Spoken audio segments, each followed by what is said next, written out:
Hey everybody, how's it going? This is Dan Torrey of Geekvolution, and I'm joined here today by my friend Steve Baxi. Hey, hey everybody, how are you guys doing? Yeah, I hope everybody's doing well, and I hope that you guys enjoy this new show that we're starting here. We are not Captain Logan and Vince, clearly, but hopefully you like us enough that we're good enough stand-ins at least for one video a week. Uh, so this show is ironically enough a spin-off of a show where we talk about TV shows and their spin-offs called Primetime Crisis Live. And we were just kind of talking on that one night when Captain Logan was going to the bathroom about, like, I think it was Civilization 5 was one of the first things we were talking about, and then we were talking about, like, politics and stuff like that, and Cap came back and was kind of just making fun of us a little bit because we were just talking about something that was so random and off topic from what we were talking about, and we joked that we should start a show where me and Steve just talk about random stuff. So we're doing exactly that. The people demanded it and they got it.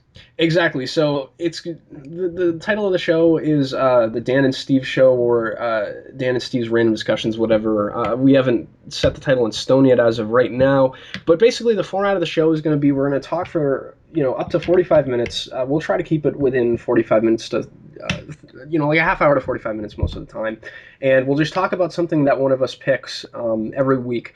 We're going to switch off. So I picked the first one, and then Steve is going to bring something to us for next week to talk about. It's kind of like a book club, and we'll take requests too. Would you be fine with that, Steve? People leaving in the comments something that they'd like us to talk about? Oh yeah, totally. That'd be a lot of fun.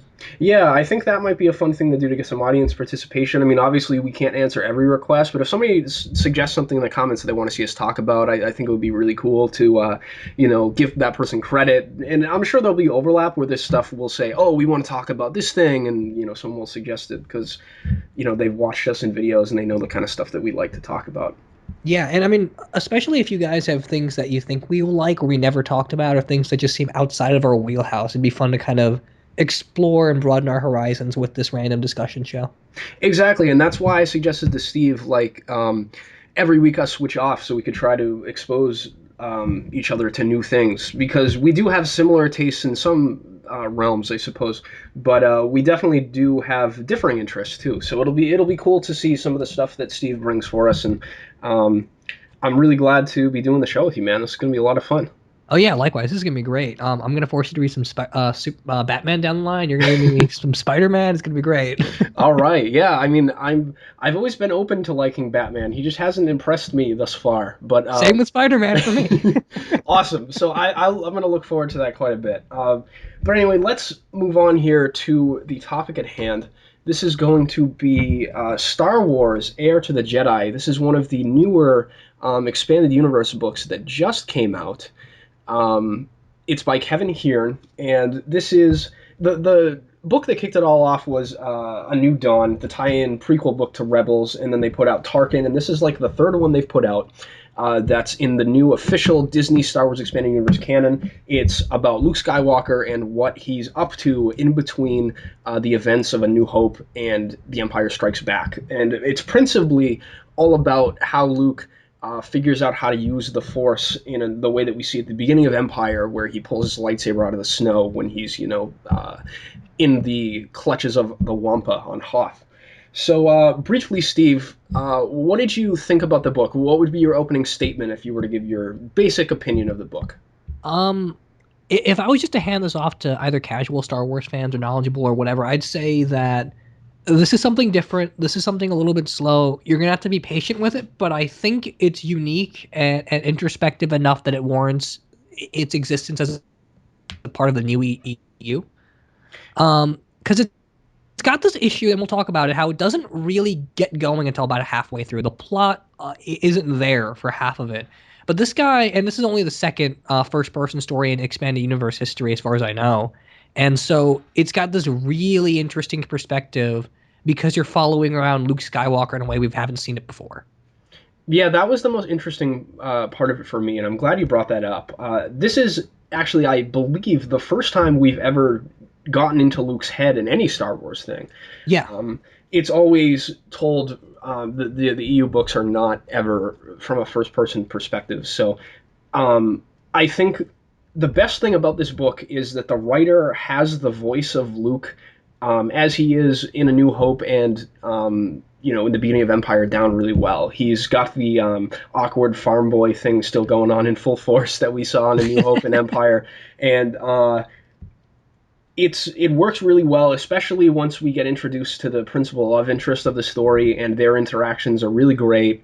Um, Luke is a little hot blooded at points, and we get to see him grapple with the dark side in a way that we didn't think he had confronted it before. He got into the duel with Vader on in Cloud City and stuff like that. So I thought all of that stuff was really cool. Yeah, I agree. The big thing for me, I think even my favorite chapter of this book is really just kind of getting moments where Luke sits down and is just exploring Jedi-isms and what it means to be a Jedi now that he's got no teacher. So there's this great chapter really early on where after he gets a second lightsaber, he's just sitting in his room trying to break it apart and see how it works and figuring out how the Force is used to move crystals in place and how clearing your mind is not as easy as simply saying that sentence over and over again. And that's really fascinating stuff. This writer, I don't think has done any EU stuff previously, so he's got a fresh take, and I really like his prose, particularly when he talks about the Force. He's got this great opening line in chapter one where he describes the Force as rustling your hand in the sand and knowing that there's something moving around underneath. And I think that's really good. That's the perfect way to kind of get the feeling out. And it's more of a show don't tell kind of thing. It's a very relatable experience. I never thought of the Force that way, but it really fits.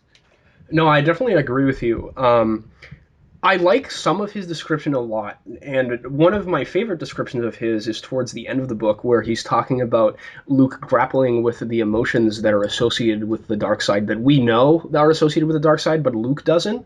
Yeah. And he describes it as opening a void of hunger that will never be satiated, but it's filled with immense power if you tap into it. I thought that was a really cool description of what it feels like to access the rage that's inherent in the dark side of the Force and stuff like that. I thought some of the other descriptions were a little strange. Like there's this description of the ship that we're in for most of the book, which is Nakari's ship, the love interest girl in the book, and it talks about the back of the ship looking like a cookie that someone took a bite out of, and I was like, that can look in a myriad of different ways depending on what the cookie looks like and what sort of bite the person took out of it. I don't know. I thought that was a sort of a weird description for something that's metal too. Like cookies are soft. I don't know. I wasn't into some of his descriptions, but I think all of the stuff with the Force and the lightsaber stuff you were talking about was really good. Yeah, yeah, you're right. That's true. He's got some weird. This guy's clearly not at home with the universe the way it is because we don't travel to a lot of planets we know. He just kind of creates things. Hmm. And so I don't know if this guy's written a lot of sci-fi before, but he definitely doesn't feel like the guy that you need for a world builder. He's really just more of a character person. So when Luke's running around exploring the universe, and we got that early on, we get this starship battle, and it's not great. It's kind of lackluster. It's sort of a by the numbers sort of sci-fi action scene, and it most of that doesn't work simply because I feel like this guy isn't comfortable doing that sort of thing, and he's more in line with just people in rooms talking and making that captivating. No, I agree with you. I thought all of the conversations between him and the Kari and him and Drusil, the alien that they rescue in here, that's sort of a brilliant.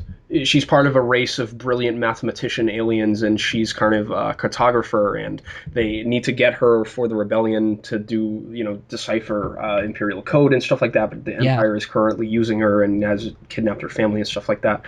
That's once the plot actually starts moving. That's what the book is mostly about for the second half.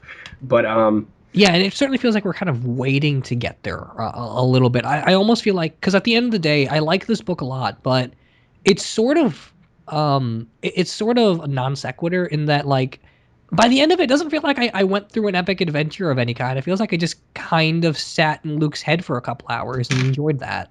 yeah, it's kind of just like a day in the life of Luke Skywalker. And like, don't get me wrong, when we say it's not like an epic adventure, like he does some cool stuff, but it's almost like this read to me sort of like an ongoing series of a comic book of Luke Skywalker, and like some of the chapters where he's Yeah. just going on random missions for the rebellion. It's like just one shot comic book stories of Luke Skywalker condensed to a novel for the first half, and then the plot really starts moving. Yeah, yeah, I agree. This guy would work certainly better in a comic book since the artist could handle some of the more descriptive matters as far as space goes. But yeah, you're right. This certainly feels like almost like what Jason Aaron's doing with some of the Star Wars comics of you're just following the day in the life of the rebellion because you destroy the Death Star and that's not the end of the Empire. And they speak to a lot of what that's about and how it's great for morale that Luke did that, but at the end of the day, it's not their greatest accomplishment. And they've got a lot ahead of them if they want to keep up the sort of momentum they built there. Yeah, exactly. One of the other things I wanted to mention before we moved on from his description and his prose that I thought was a little strange, and I think you made a great point earlier about him not being at home in the Star Wars universe necessarily. I notice it almost every time he has to have someone eat or drink something. It's a very earthly sort of thing. Like they have this thing Oh called yeah. calf, and it's basically coffee. And then they have cookies. They've got noodles and all of that sort of stuff. I mean, I never thought that because they don't really talk about this kind of stuff in the movies because there's no it's an action driven those are action driven films, so you don't get a lot of um, Luke sitting around and eating other than Empire, where he's eating like rebellion rations, which isn't real food when he lands on Dagobah. But I just kind of assumed that because they're in a completely alien galaxy, there wouldn't be stuff like coffee. There would be some other sort of thing, but they wouldn't necessarily have the earthly resources to make some of the things that we have. And I mean, But they talk about stuff like hot chocolate, and it just kind yeah, of takes you out of the experience when they tie it back to your world so well, or not so well, but so blatantly. yeah, exactly. So that was I had resisted all of those little kind of things, but ultimately that's kind of inconsequential because I did like the second half of the book quite a bit. Yeah. I liked all the character stuff with Luke because I think he's trying to make some parallels with um, the story that's attempting to be told in the prequels with Anakin's character turning into Vader, and maybe questioning the Jedi philosophy a little bit that's set up in the prequels. Because, I mean, this is an inherent contradiction to me, and in the expanded universe books that take place after Return of the Jedi, Luke kind of these aren't the canon ones anymore, but Luke kind of gets rid of the rule that Jedi can't have emotional attachments to people because that doesn't make any sense. like the Jedi are like, oh, you need to be completely like self-sufficient. You can't invest yourself in anybody's plight or anything like that. Otherwise, it leads to the passion that will ultimately create emotion and make you a dark side person. Um, Yeah. I think it's like that's kind of a flawed ideology to me because if you're a Jedi, you're relying on each other to do missions across the galaxy. You're relying on each other to run the Republic properly. Like the Jedi aren't involved in politics, but they're the defenders of the Republic and its ideology and stuff like that. At least politically, they believe in the Republic, which is co-governance. Why would an order of people that don't think that you should invest in each other be the defender of that idea? It doesn't make any sense to me. And Luke sort of learns how to use the force and like move the noodle in that scene he has with Nakari because he has a personal connection with her. He learns how to have a positive personal connection with someone, even though she dies and everything. He's able to meditate and calm himself and not fall to the dark side. But he also learns something from that interaction and connection with that person at the same time. So it's kind of the opposite of what happened to Anakin in the prequels in a small sort of way. I mean, this isn't as profoundly, galaxy altering like Vader's fall was, but in a small sort of way, it's kind of similar. Yeah, no, I agree. They do a lot of interesting stuff in the sense that, like you mentioned, that the Jedi philosophy isn't necessarily appealing when you begin it, right? Like, don't don't rely on your emotions. Don't be invested in other people. You can't fall in love, things like that. Like, so it seems really counterintuitive that Luke would even be able to kind of bring himself to enjoy that sort of life, considering he's so much of a free spirit. So like we have stuff in the early parts of the book and some of the later stuff where he's talking about how he finally gets to go out of the farm and how he's still really a kid and he's still exploring the universe. And he's kind of more on Han Solo's path before he's on Obi-Wan Kenobi's path, because this is the first time he's gotten to do anything. So he's not able to relish any of that experience because he has to train himself to be a Jedi. But what motivates that Jedi search is just a natural curiosity and a natural sort of emotional state that excites him about the prospects of being a Jedi. And so how do you balance that with what the Jedi philosophy demands? And you get some really interesting points where he likes this girl a lot, and at the same time he's sort of trying to distance himself from her, and he's trying to be what Obi-Wan would want him to be, and he doesn't even necessarily know that because Obi-Wan died so early. And so you get really interesting moments like Luke has to realize that there are different spheres of influence, and there's different sorts of powers and sorts of weaknesses that people can give you depending on how close you let them get and what that connection really means. Like, there's a point where it made me think that maybe Anakin's quote unquote love with Padme in the prequels, because it's really bad, is more of just an obsession. And to Luke, to a certain extent, he feels like he's sort of obsessed with this girl, but then he realizes it's not so much like Anakin's as more of it's more curiosity, and it's more of, I think this person's interesting, and we have a lot in common, and she reminds me of home. And so he's able to get comfortable with her without being obsessive and without having to toil into like some of the muckier, almost CW-esque emotions. So there's power in that, and there's an interesting sort of, because Luke in the old EU has tapped into some Sith powers before, like he's done Force lightning and such. So when he touches on the dark side a little bit here, he's able to see that it's not that the Sith are evil because they have emotions. It's they're evil because they go on the extreme side of the emotions too much. There's not a mean of emotion. There's instead of dealing with things like you're either a coward or foolhardy, the Jedi make you realize that there's a perfect essence of courage in between that. No, I definitely agree with everything you just said there. I think it's interesting. We're going to eventually do a discussion on the Tarkin book. We won't be doing it next week. Spoiler alert for the end of the episode. But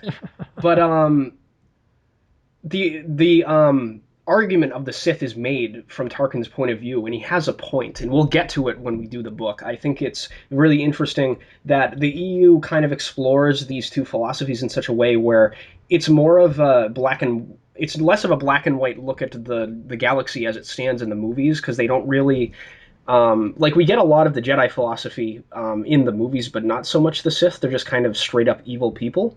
Right. But the Tarkin book and subsequent other EU things, there's certainly other things that talk about this too. The Sith have a point of view and they believe they're right, and there's an argument to be made there about, a Republican form of government that relies on the things that our society relies on, like, politicians have to have their campaigns funded, and the influence that comes from large trade interests and stuff like that. I think that's what the prequels are trying to say with the Trade Federation to some degree. It failed, but Right. the Sith argument is that if you have one man who controls the power of the government, that's less corrupt, and you can get things done faster, and you can provide more order, and you have to whip the population into shape and able to make in order to make a functioning society and have them live in fear and stuff like that. And I certainly don't agree with them, but some of the stuff that Tarkin talks about in his experiences, you can see how he arrived at that point of view. And I think that this book is an interesting parallel to that, because there's some interesting other arguments to be made on Luke's side with the Jedi philosophy, even though he doesn't necessarily know that he's agreeing with them yet. And I think your point about Han Solo was really apt too, because he talks about Han or he thinks about him. He doesn't really say this stuff out loud because we're in his head, but Right. he admires Han quite a bit in this. There's a lot of him thinking, oh, what would Han do in this situation? He's such a cool guy, stuff like that. And I think you were very on point about that kind of stuff. I think what you were talking about with the love interest, it definitely doesn't go into CW territory. It's much better written, and I like that it's a very boyish, like, unexperienced, Yeah. naive kind of love. She's clearly more experienced with this kind of stuff than he is, and she makes very subtle, but to me obvious advances on him. Like, she'll do little things like, smile at him and tuck a curl of hair behind her ear, and the author makes a point of pointing that out, and you're like, oh well, she's into him, and Luke doesn't notice it at all, you know. And I think what you were saying about him like avoiding and stuff, I think it's partly that, and I think part of the time it was just he didn't understand what she was trying to convey to him, and she says stuff like that to him. She's like, "You're a little naive, aren't you? You don't do this very often." And he gets sort of Yeah, flustered and embarrassed, and that's a far cry from the kind of character he is in Jedi, where he just seems like he's got everything together, you know? yeah, and I mean, in that way, it's really relatable because it's in Luke's mind. There's a lot of things that he wants to be true about their relationship, and he almost kind of like fantasizes about like how it would be going forward, but he doesn't understand the natural tells. So every time he talks to her, he clearly likes her a lot too, but it's almost like because he's so young and because he's so inexperienced and because this is the first time he's really been outside of his home world, he has to just kind of imagine that people will give him a roadmap and they won't. Yeah, yeah, exactly. Um, and it's kind of, him just searching for someone that knows more than he does. And I think that's one of the things that made her so attractive to him is that she's obviously been around more than he has and is more um, galaxy weary. You can't say world weary in this world because, someone who just stays on one world is like Luke at the beginning of A New Hope, where he feels like, oh, I haven't been anywhere in my life. Yeah. um, so like I Um, think sh- that's one of the things that made her so attractive to him, and I think all of that stuff is really organic and really well done. does she remind you at all about Mara Jade? Because one of the things I really miss about the old EU is that character. She was one of my Oh favorites. yeah, Marjade's great. And I think this character has a lot of her in her. Wait, are we doing spoilers or no? Oh yeah, we'll do spoilers for Okay, sure. cool. And when she dies at the end, I was kind of shocked. I was kind of sad by it because I really liked her, and I hoped that relationship was gonna grow a little bit. Yeah, I was sort of disappointed too, and I thought she's either going to have to die or leave by the end because she's not around an empire. That's kind of one of the Right. things that a book like this suffers from in that it has to fit in between two other stories, and how you have some sort of idea how it has to end, right? Um, Yeah, no, that's definitely true, and I get that you have to do something final with her, but at the same time, I feel like you could have done at least a couple other things where I don't know, she has to go off to a different world, or we give her kind of a different team to follow or something. Because I really like her character, and Luke's got a history in the old EU of finding girls and then they die. Like there's quite a bit of those, and I think two were even killed by the same person. So Yeah, see, the more and more we talk about Luke Skywalker, he's got a love life where all his girlfriends die. He's got daddy issues. He reminds me of another person we were talking about earlier before we started recording. But at the risk of just talking about that for the entire rest of this podcast, yeah, uh, because it's so easy to. yeah, exactly. So I think one of the things that I would say about this book in general, if I were to recommend this to people, would be don't go in with the expectation that it's some sort of must-read book. I don't think this is a book that you need to read to like get or enjoy the vastness of the rest of the Star Wars canon. Like there were definitely some EU books if you wanted to get into Star Wars EU canon you had to read. Like you had to read the Thrawn trilogy, you had to read the Yeah. Darth Bane novels, you had to read various other things like the Legacy of the Force, some of the other stuff that takes place after Return of the Jedi, before all the movies begin, that kind of stuff. This isn't one of those books. It's relatively inconsequential to Luke's character, other than briefly exploring some of the stuff that we get more of in Empire. It's sort of a foreshadowing of what Luke goes through in that movie and learning the force powers he needs to be Apton at the beginning of Empire, which it's not really a story that I necessarily needed, but I think I enjoyed reading it. Yeah, I agree with you. It's not something we get every day. Even in some of the Jason Aaron stuff where we're exploring Luke's character post A New Hope, we don't get into his head a lot. It's more of an ensemble cast thing, so everyone's kind of doing their own thing. It's very much classic Star Wars, except in comic book form. So this is a treat just because it's rare. And I don't I don't imagine we're going to get a lot more of this because the way they're pushing these novels out so quickly with so much force, they're going to want to push this universe into as many directions as possible as soon as possible. Hmm. So the fact that we got this at all, I think, is kind of cool. No, I definitely agree with you, and it'll be interesting to see because I haven't gotten into the a new Dawn book, but the Tarkin book definitely feels like an essential read for the new canon. In that Tarkin is, they seem like they're pushing him as a larger. They want him to be a larger character in Rebels and stuff, and that book defines his character in a way that I had never thought about before, and he's so much more interesting than he was in New Hope. I mean, Peter Cushing's cool, but he doesn't really get a lot to do in that movie other than order Vader around. And that book delves into that relationship and stuff. So that's an essential one. I don't know how A New Dawn will be as a prequel to Rebels. I don't know that there's all that much to tell before that story happens because so little happens in the first season of that show anyway. uh, but That's true. I don't know.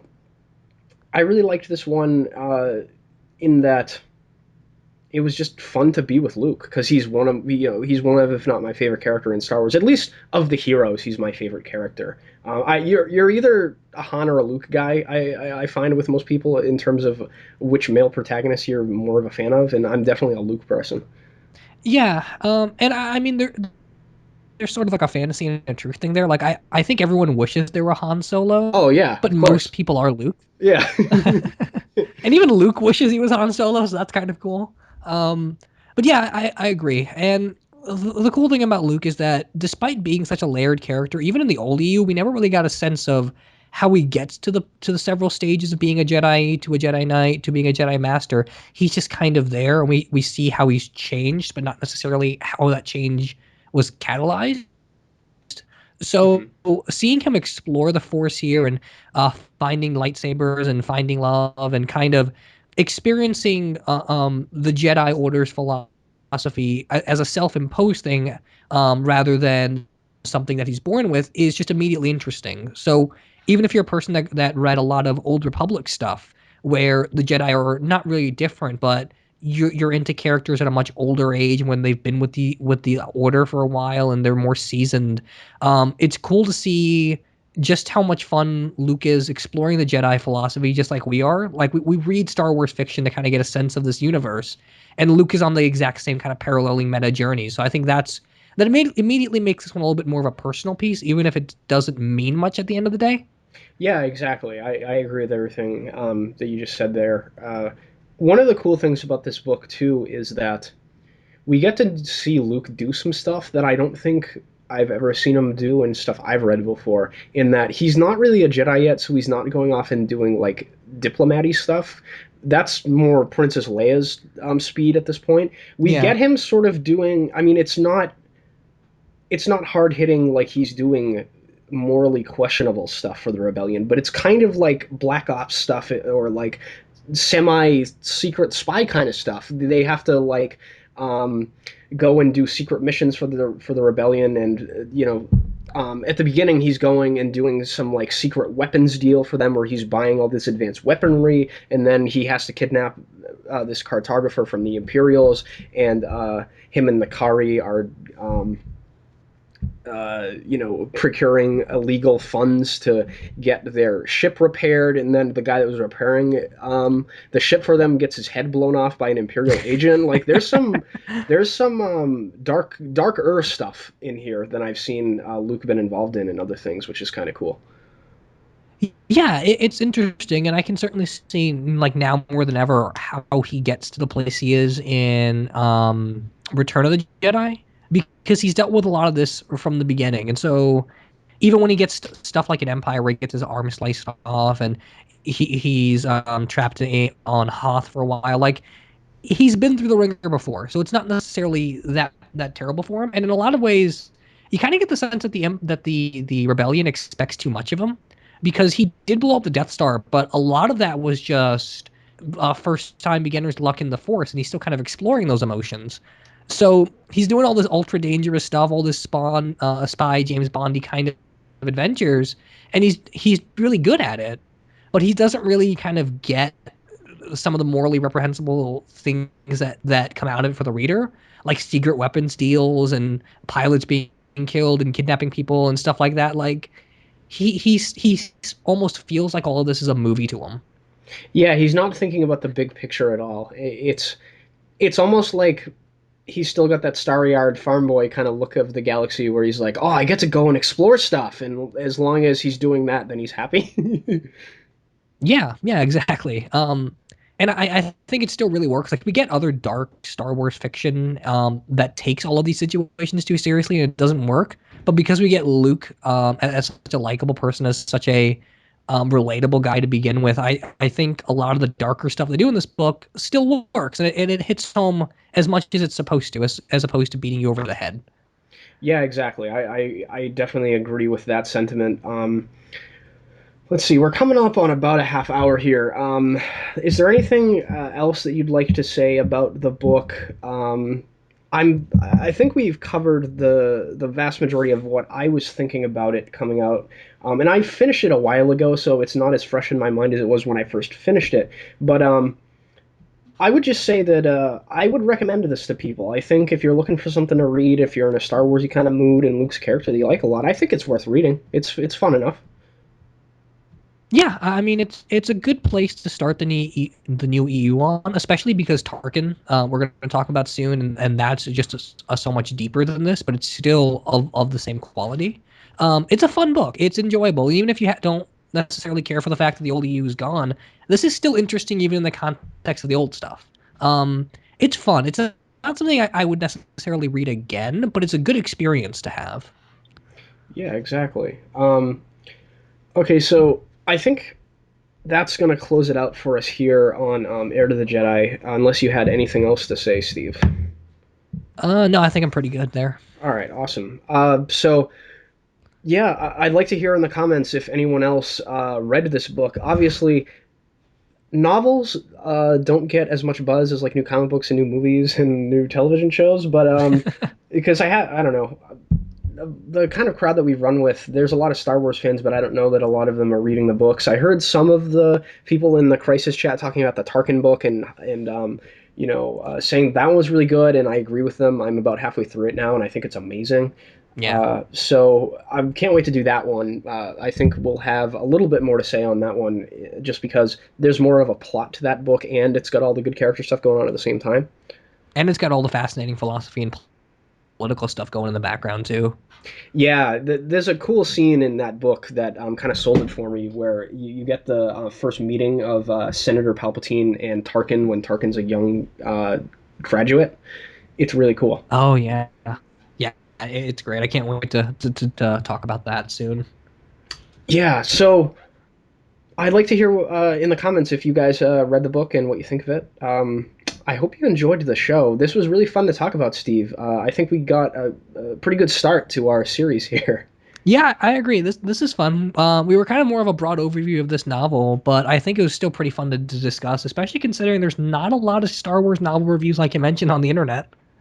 Yeah, and it would be fun. I mean, I'm going to try and read all of them as they're coming out, but there's going to be like 20 of them. So I don't expect Steve to read all of them and do discussions on them with me because I don't want to bring anyone else onto this crazy train if they're unwilling. But if there's any that Steve is interested in, moving forward, like the Greg Rucka Han Solo one, Oh yeah. that's something that I would love to do a discussion on in the future, and we'll probably do on here because I've just been in a general Star Wars mood lately. I've been reading these books. I've been playing Star Wars: The Old Republic quite a bit when I get a chance to play video games. So Star Wars it is for the moment, anyway, for me. Yeah, I agree. I've got the exact same sort of kick going. We'll definitely talk about the Sith book, which has a bit of an excerpt at the end of this novel, and that looks really good. We'll definitely do Tarkin. We'll definitely do the Han Solo thing. It's just a matter of how many I can get my hands on. Yeah, exactly. And I already have the Sith one pre-ordered on Amazon, so it should be here the day it gets released. And Awesome. I will definitely be getting that one because Palpatine and Vader going on an adventure together. Sign me up for that. Right? That just sounds fantastic. All right. Well, anyway, thanks for watching, guys. And I just wanted to announce before we closed out here what we were going to be doing for next week. This is Steve's choice, and I'm kind of excited to see how my perception of this is, because this is a character I'm not familiar with at all, being a big Marvel fan, but not so much a big DC fan. I like some of the DC characters, but I'm just not as well versed in that universe as I think Steve is. Because Batman's your favorite character, so by extension you just get more general exposure to the DC characters reading that stuff, I'm sure. Yeah, yeah. I am more of a Marvel guy, but I do have an extensive DC knowledge just through Batman. That kind of happens, I've noticed. Especially when your favorite character is the tentpole mascot of the company. Like, Spider-Man's my favorite and Batman's your favorite. And, Superman's technically the face of DC as a company, but I don't know. I think it's kind of We've resoundingly kind of clear that skewed that Batman. face with Yeah. most stuff. So Yeah. So, what we're going to be doing next time is a comic book miniseries from 1988 called Deadshot, just simply titled Deadshot. It's collected in a trade called Deadshot Beginnings. It's by John Ostrander and Kim Yale. They co-wrote it together, and the artist is Luke McDonnell. So yes, that'll be really interesting to read. Deadshot's a character I don't know at all. Steve likes him a lot from Suicide Squad, right? yeah, he's one of my favorite characters. If I ever get to write a Batman run, my co-protagonist is Deadshot. I just love that character. So this will definitely be interesting to get your perspective on it. I think he's one of the all-time best can't miss villains, or just villains in general. So since we both like Daredevil a lot and like Bullseye a lot, it's going to be fun to see what your take on him is. Does he also not miss? Yes, he does not miss. Awesome. And there's a great psychological exploration of that within this miniseries. So I'm excited to see what you think of it. Very cool. Yeah, I'm gonna be excited to read it. So, yeah, catch us next week, guys. Other than that, I don't have anything else to say. Any closing remarks, Steve? Um, Definitely pick up Heir to the Empire, or not Empire, Heir to the Jedi, Also, and pick up Heir to the Empire because that's a great book, even though it's not in canon. It's still worth reading. But agree that is one of the best Star Wars novels there is. But yeah, definitely pick up Heir to the Jedi just for experience's sake. And if you guys want to read Deadshot along with us and come back next week for that discussion, that'd be great as well. Because I don't think a lot of people are familiar with that miniseries, even though it got reprinted. oh, interesting. Yeah, I mean, I know people that are big Suicide Squad fans. Like I think I've heard Eric, one of our other co-hosts on Geekvolution, talk about his love for that character, and I'm sure he's read this miniseries and likes it a lot. If it's one of the definitive things. Yeah. There are only two Deadshot miniseries, and then all of his appearances after that are basically Suicide Squad. So there's just not a lot to get your hands on aside from this. That's unfortunate. I mean, at least he's not like Aquaman, where only Jeff Johns' run is controlled. Yeah, agreed. But anyway, we're starting to get off topic here. I've been Dan, and this has been Steve. Yep. Thanks for doing this with me, Dan. This is a lot of fun. No problem. Thanks for joining me as well, and we will see you next week, guys. See ya.